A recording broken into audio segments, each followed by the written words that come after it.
great honor and sincere good fortune to have the opportunity to speak to you on this very relevant topic, the power of intention. In these days, I think almost everyone is in tension.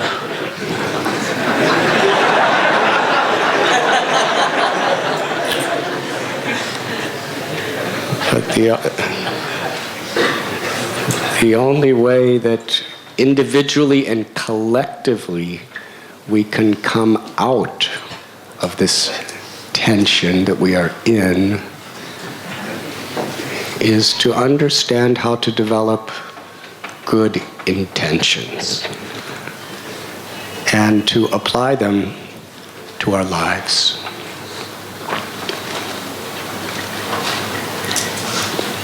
An intention is the purpose or the attitude that is behind our actions and our words. The history of the world very much tells us the power of individual intentions and how they have affected human civilization.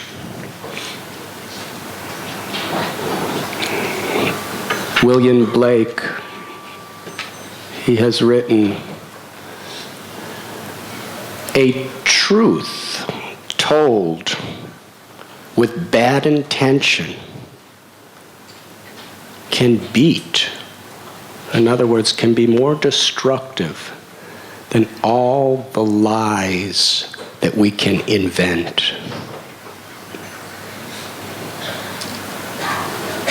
It's not just what we do and what we say, but our intention that can empower us, either positively or negatively, in our own karma and how it affects people, the environment, the world. We all heard the saying that the road to hell is paved with good intentions. Because most everybody, they really feel that they have good intentions. But the nature of the ahankar, or the false ego, that is misguided, can pollute our awareness, our consciousness in such a way to justify evil in the name of goodness. One of my friends from Germany, he told me a story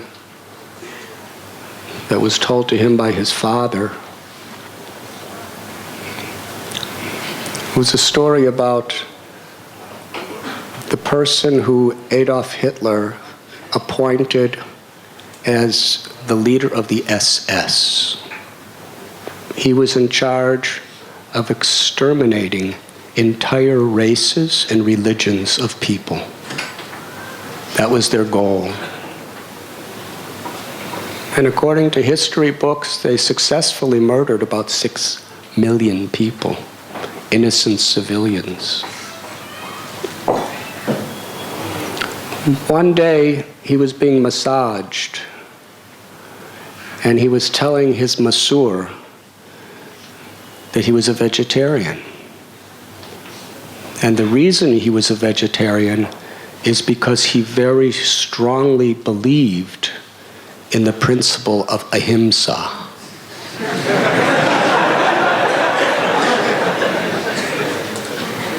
And he went on explaining the philosophical meaning of ahimsa and the glories of ahimsa. Afterward, the person massaging him asked if you really believe in ahimsa, non-violence, then why are you ordering the massacre and the murder of so many millions of people, of these minority races? And Hamler paused for some time and then spoke very gravely. He said, "It is unfortunate, but we have to do this for the good of humanity and for the future of the world." So it appears that he really believed he had good intention of serving humanity. But those intentions were clouded, polluted, and corrupted by the false ego.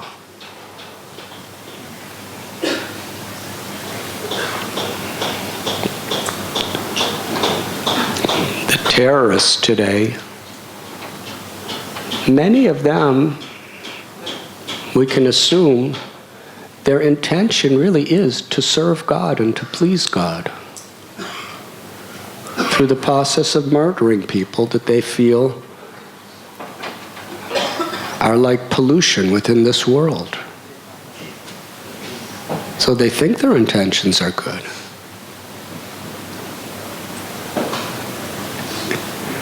The way human beings think is very relative to our egoistic conceptions. Yes, the road to hell is very much paved by people who believe they have good intentions.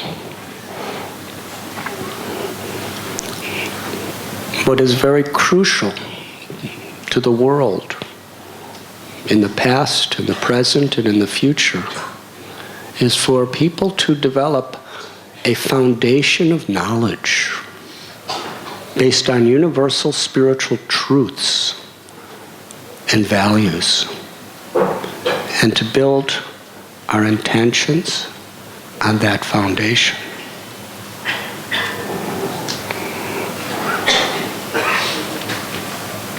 In the Bhakti Rasamrita Sindhu, there is a beautiful invocation by Srila Rupa Goswami, where he tells that bhakti, or true love, devotion,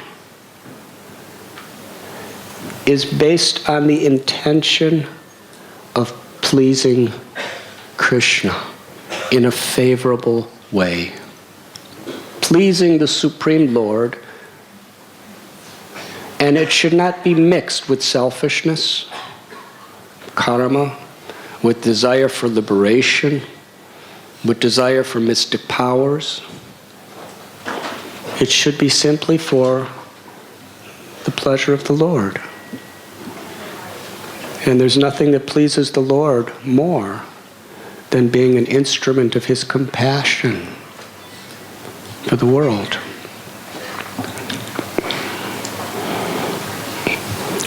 Srila Prabhupada, he quotes Lord Chaitanya that bhakti is like a seed, bhakti lata bija. This seed is, according to Rupa Goswami, that intention to serve and please the Lord in a favorable way without egoism or selfishness.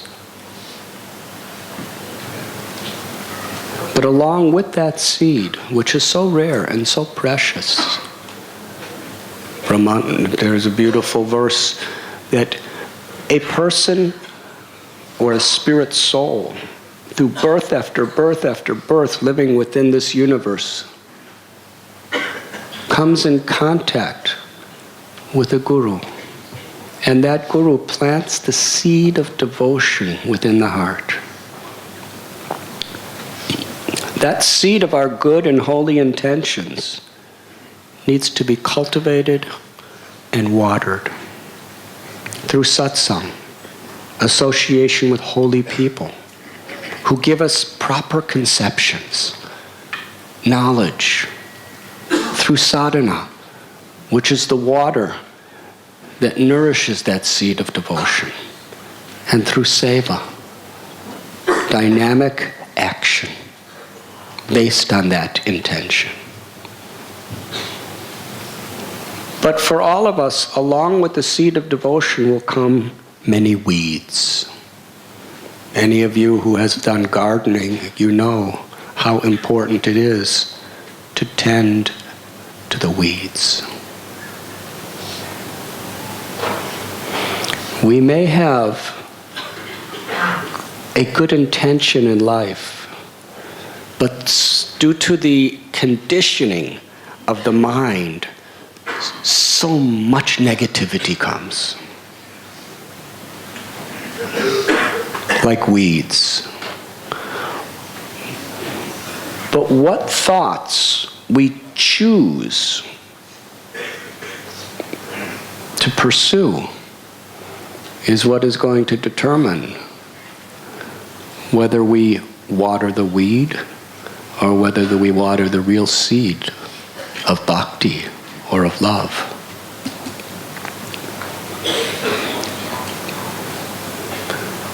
Whatever good intentions we have are going to be regularly challenged and assaulted.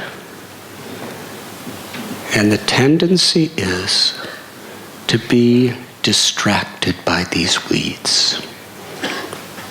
And once we begin this cycle of making the wrong choices, to give attention to the weeds, to the unholy or negative thoughts, desires that come to our mind, we become more and more bound and habituated to them. We often use the example that no child, by its own nature, likes to smoke cigarettes. But due to some association of people around, we think it's cool, it's fashionable, it'll make me more popular, it'll make me look sexy, it'll make me look tough, whatever it. And people choose to water that weed.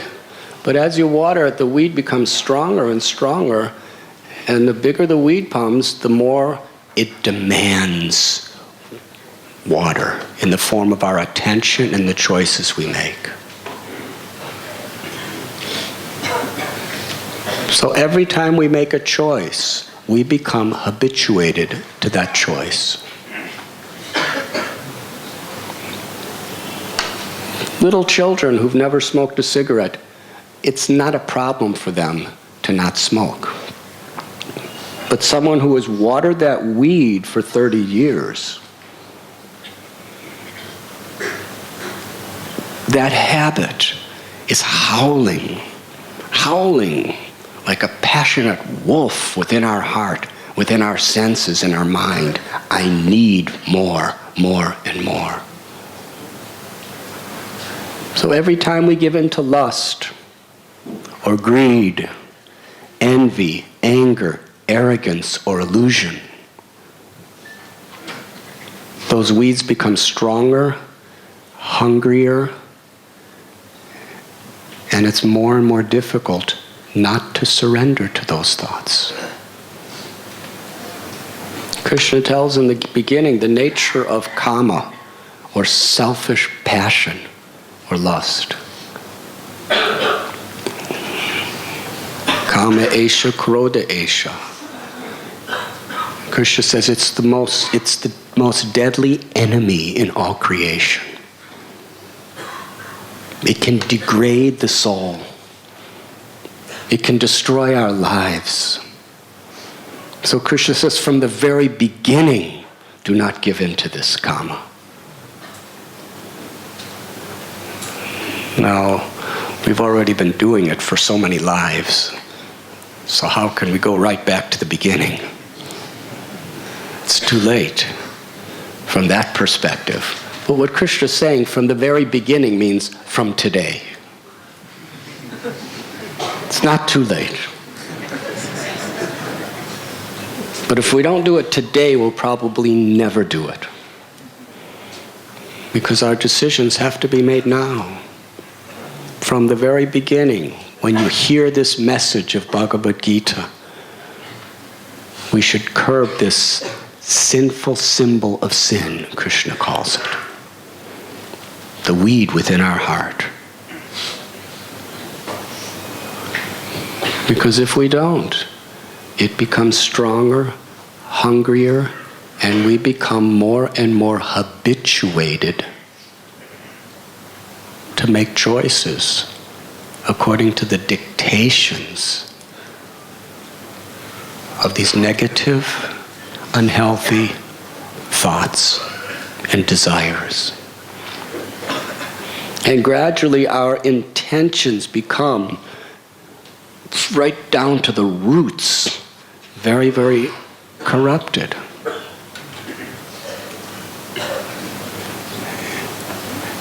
And we can actually even think that the weed is the seed, is the real plant that is going to make me happy in life.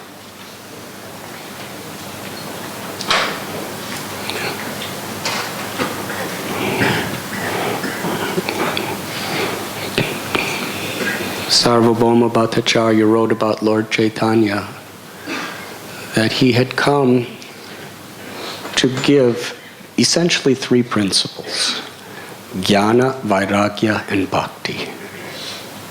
Vairagya Vidya Nija Bhakti Yoga. Jnana means the ability to discriminate to what's actually for our well-being and what is not. What is truth? What is illusion? It's very important that we have this knowledge. Srila Prabhupada gives an example of a mother who loved her child, but her love was not based on what's really for the welfare of her child. So the little boy got typhoid fever. And this particular type of typhoid, if he ate anything heavy, he could get really sick and die. I remember I had that same type of typhoid in 1971. And I was put in a charitable hospital. My doctor's name was Krishna Gopal.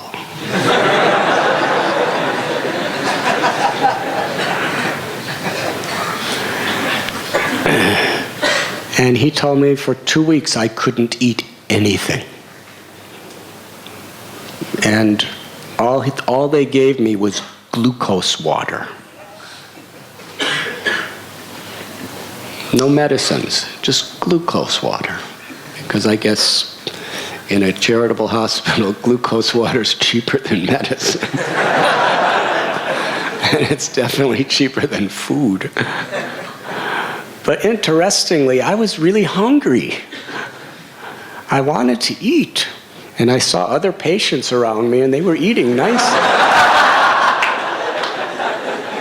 Because I was in a ward with about 15 other people with diseases in the same room.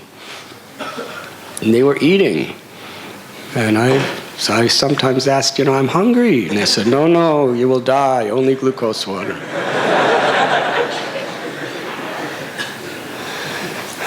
In relation to the story, all I could say is it's lucky my mother wasn't there. Because this child who had typhoid was crying to its mother, I want parathas. And the mother said, no, doctor said you can't eat. The child said, no, I want parathas, I want parathas. So out of love for her child, with the intention to make him happy, she gave him parathas, and he died.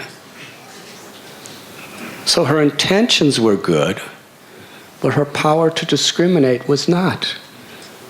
Because good intentions are meant for the right result. So Gyan is very important.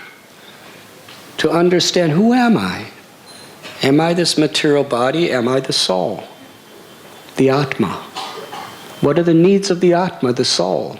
What are the activities, what are the words, what are the thoughts that liberate the soul? And what are the activities, words, and thoughts that escalate the bondage and the suffering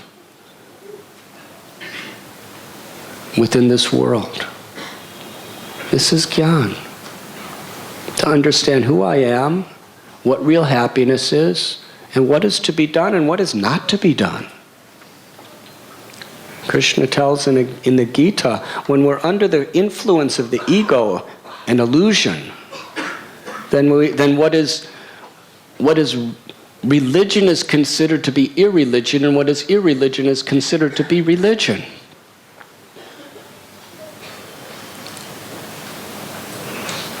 So really, what is the intentions that we should cultivate for our true well-being? And what are the different distractions that are inevitably going to haunt us? And how to overcome them? That is Gyan. And what is Vairagya? Detachment. Rupa Goswami explains to accept what is favorable for devotional service and to reject what is unfavorable for devotional service. To not give in to the weeds of the restless thoughts of our mind that are trying to distract us and divert us from our real purpose. But even after knowing this, we need the strength to actually do it.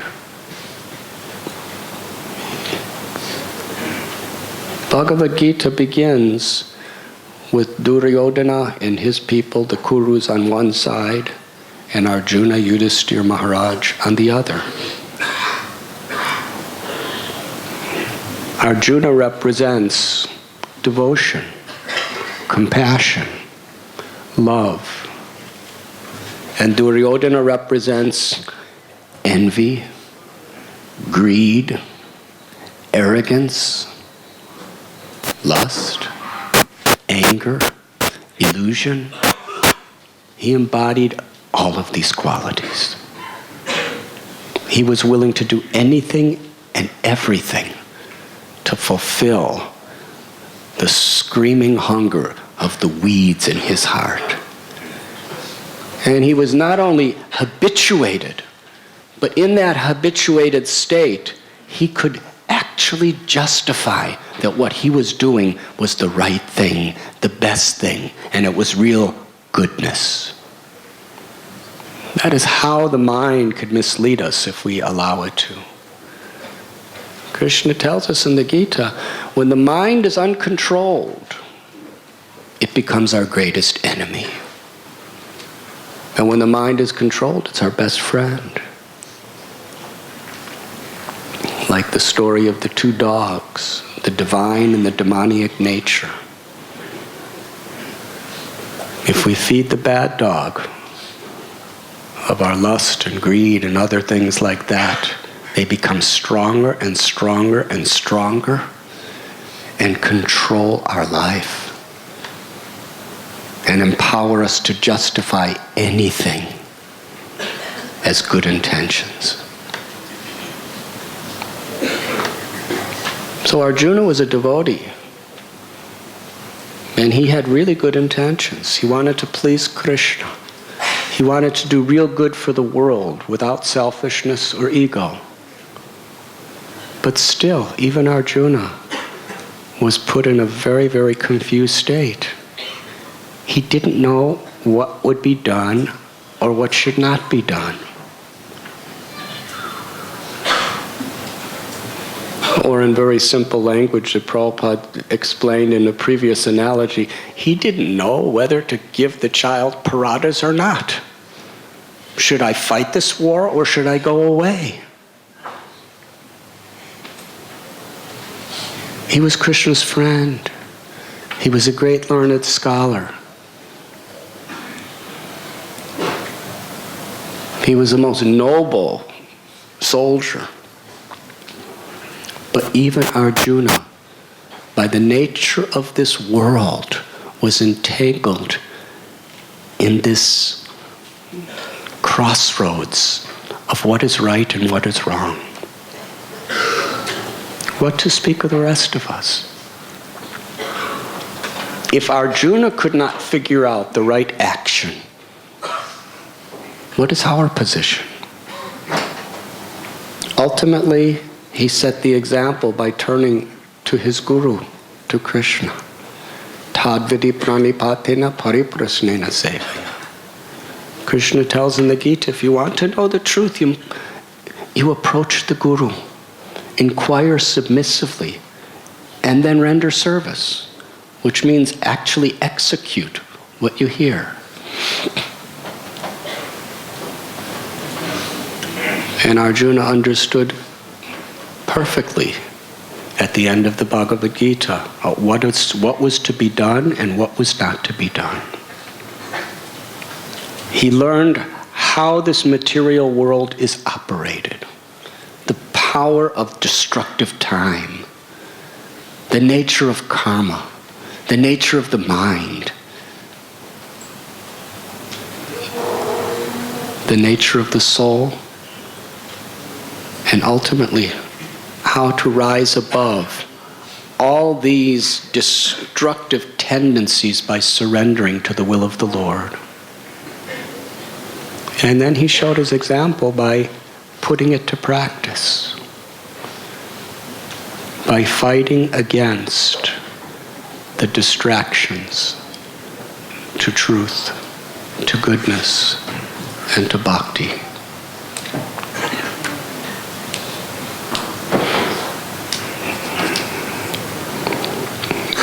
Dhruva, he's one of the greatest examples of saintly people, Mahajans. He actually saw God, Narayan, face to face when he was only about 5 years old. He was a saintly king, a self-realized soul. But even Dhruva, who had the best of intentions, we read about he was fighting against the dynasty of Yakshas, one of them had killed Dhruva's brother. This world, there are 3 modes of nature: Sattvaguna, Rajaguna, Tamaguna, goodness, passion, and ignorance. And these 3 modes of nature are always working, and they can affect us. To fight, one becomes influenced by the mode of passion. And Dhruva he had all the right intentions to rule the world for the ultimate good and the pleasure of the Lord. But he got so much in the passion of fighting, he just kept fighting and fighting, destroying. And ultimately Kuvera came down and begged him, you already killed the person who did the misdeed. You're going to extinguish the whole race of his people. There's no need to do any of this anymore. You've done the job. Now please stop. Dhruva understood what he's saying is true. And he stopped. And he made friends with the Yakshas. So even great souls, by the nature of this world, sometimes we get entangled in what we're doing. And we need the association of saintly people to keep us centered and focused on the right thing. We have Bharat Maharaj as an example. He was the son of Rishabdev, who was an incarnation of Narayan. If we read the 5th canto of Srimad Bhagavatam, some of the greatest teachings ever given to this world are the lessons that Rishabdev, the avatar, gave to his sons. And the eldest of his sons, who he chose to be the next king, was Bharat. India was named after him, Bharatvarsha. In fact, the world at one time was called Bharatvarsha.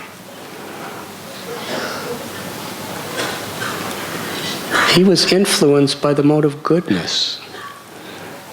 He had the intention of serving the Lord, surrendering to the Lord, and perfecting his life in prema bhakti. He was so detached he gave up his whole kingdom, went to the Himalayas, and performed meditation on the Supreme Personality of Godhead.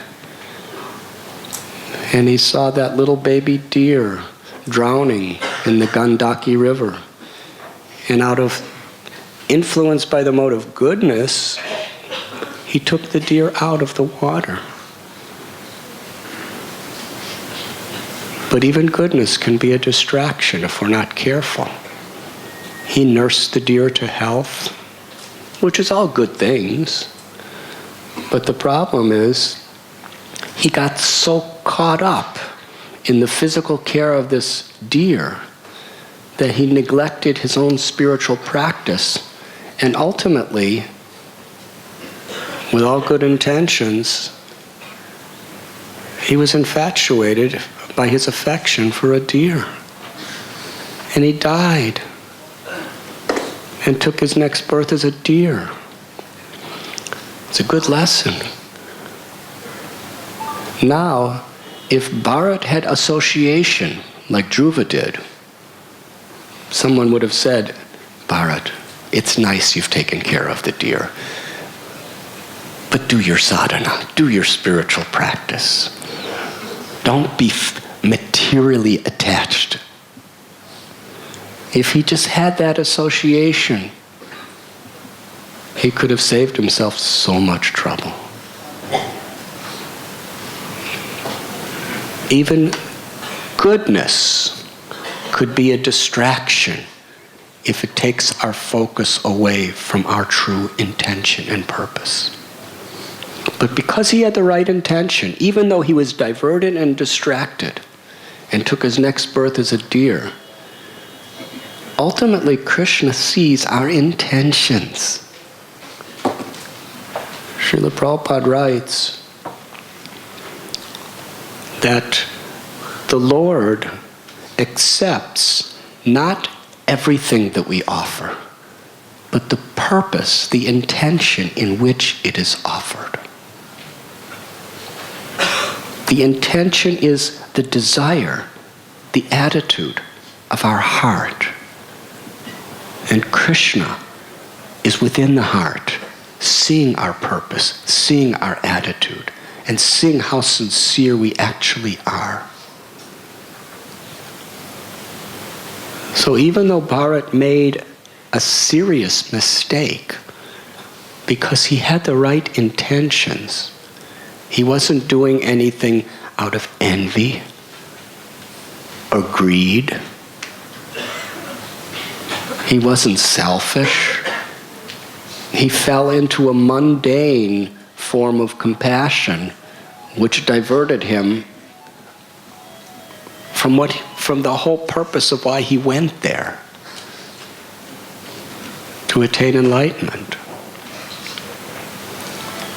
So Krishna gave him, as a deer, the full awareness of his mistake.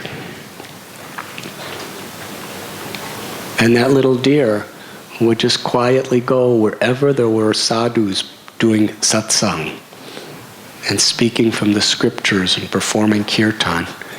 And he just quietly listened and spent his whole life as a deer cultivating bhakti. And the next life became Jad Bharat. And in that life he became one of the greatest saints. He became the guru of a king.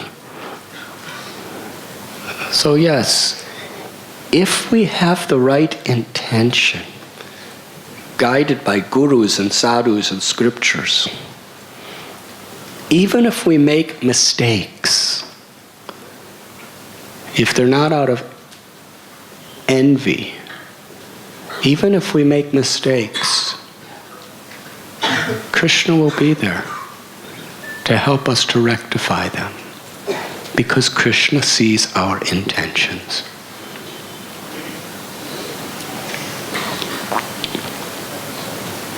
Those foundational intentions. When Srila Prabhupada explains, well, in this story, it illustrates how important it is that we recognize the power of the mind to distract us, and how important satsang or association really is to keep us on track.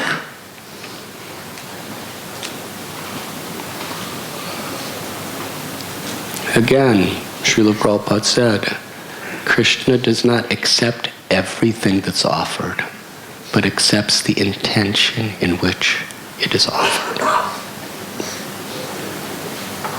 In Lord Chaitanya's Leela, there was Damayanti.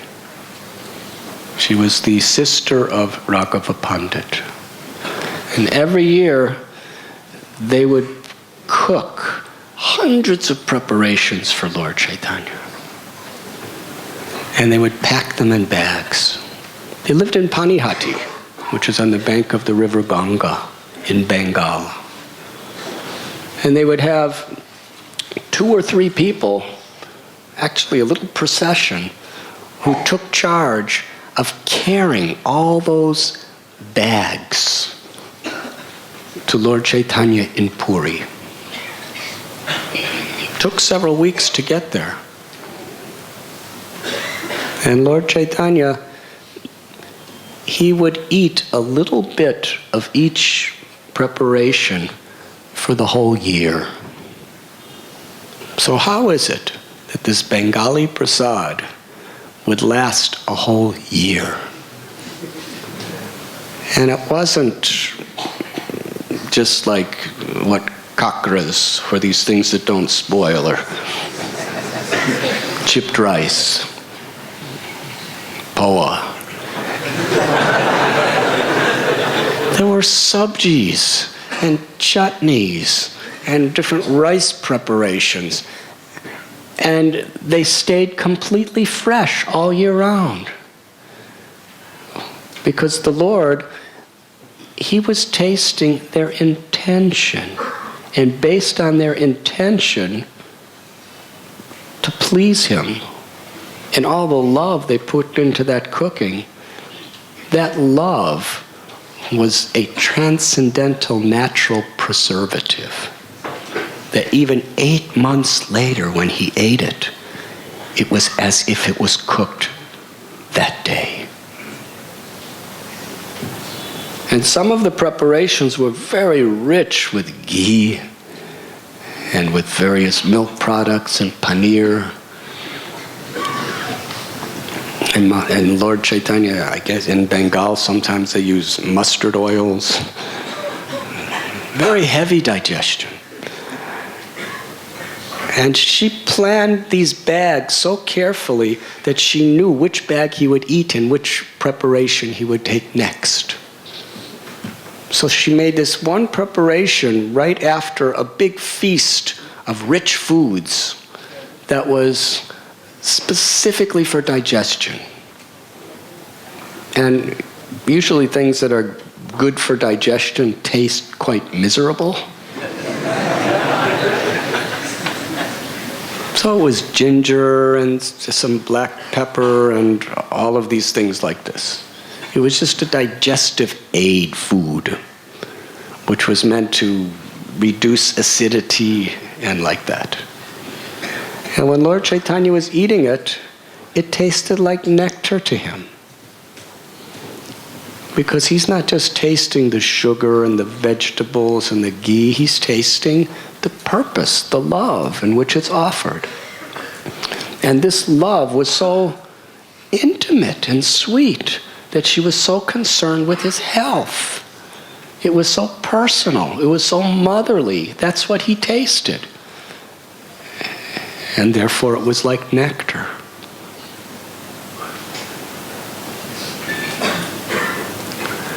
A graphic example is in the Leela of Sri Ram.